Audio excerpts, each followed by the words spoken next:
আসসালামু আলাইকুম, সবাই কেমন আছেন? আশা করি সবাই ভালো আছেন। আজকে আপনাদের সাথে শেয়ার করব খুব মজার এবং লোভনীয় একটা পুডিংয়ের রেসিপি।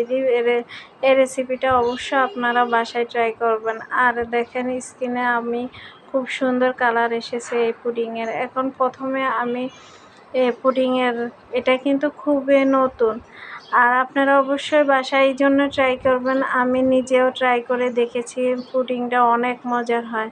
প্রথমে আমি ব্লেন্ডারের জারে এখানে 2 পিস পাউরুটি দিয়ে দিয়েছি, তারপরে 1 কাপ একদম ঘন করে দুধ দিয়ে দিয়েছি, 4টা ডিম দিয়েছি, পরিমাণ মতো চিনি দিব, দিয়ে এখানে ব্লেন্ড করে নিব।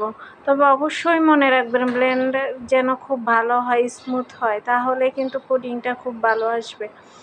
আর এখানে বলে নিচ্ছি, আমি কিন্তু আপনাদেরকে বারবার বলছি যে এখানে এটা কিন্তু একদম নতুন।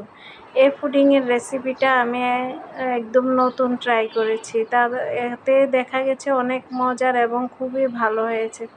এবার ক্যারামেল করার জন্য আমি পুডিংয়ে সেট করব যে বাটিটা, ওই বাটিটা ক্যারামেল আমি করে নিচ্ছি। আর ক্যারামেল কম বেশি সবাই আপনারা জানেন, তারপরে বলে নিচ্ছি, একটু 2 চামচ চিনি দিয়ে একটু অল্প 1 চামচ পানি দিয়ে আপনারা ক্যারামেলটা করে নেবেন। এই তো এখন আমি ব্লেন্ডারের জগ থেকে আমি ঢেলে নিচ্ছি।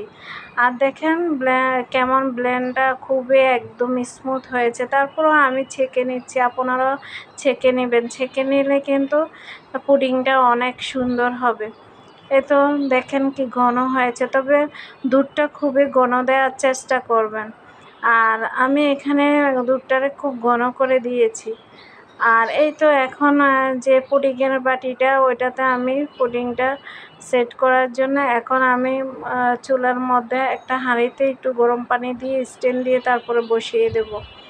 দিয়ে আমি একটা ভারী কোনো একটা জিনিস উপরে দিয়ে দেবো। আপনারা দিতেও পারেন বা আপনার ঢাকনা দিয়ে দিতে পারেন, কোনো সমস্যা নেই। অবশ্যই খেয়াল রাখবেন যেন পুডিংয়ের বাটির উপরে যেন পানিটা না উঠে। তারপরে টুথপিক দিয়ে আমি চেক করে দেখলাম যে মাশাআল্লাহ অনেক সুন্দর হয়েছে। এবার আমি ঢেলে নিব। ঢেলে নেওয়ার আগে আরেকটা কথা বলে নিচ্ছি, অবশ্যই ফ্রিজিং করে নেবেন। দেখেন কি সুন্দর কালারটা এসেছে, আলহামদুলিল্লাহ খেতেও খুব মজার হয়েছে। তো আপনারা সবাই ভালো থাকবেন, সুস্থ থাকবেন। আমার রেসিপিগুলো যদি ভালো লাগে অবশ্যই লাইক, কমেন্ট এবং শেয়ার করে দিবেন। আর ইউটিউব চ্যানেলটি সাবস্ক্রাইব করে অবশ্যই চ্যানেলটির পাশে থাকবেন। তো আজকের জন্য বিদায় নিয়ে নিচ্ছি। আল্লাহ হাফেজ।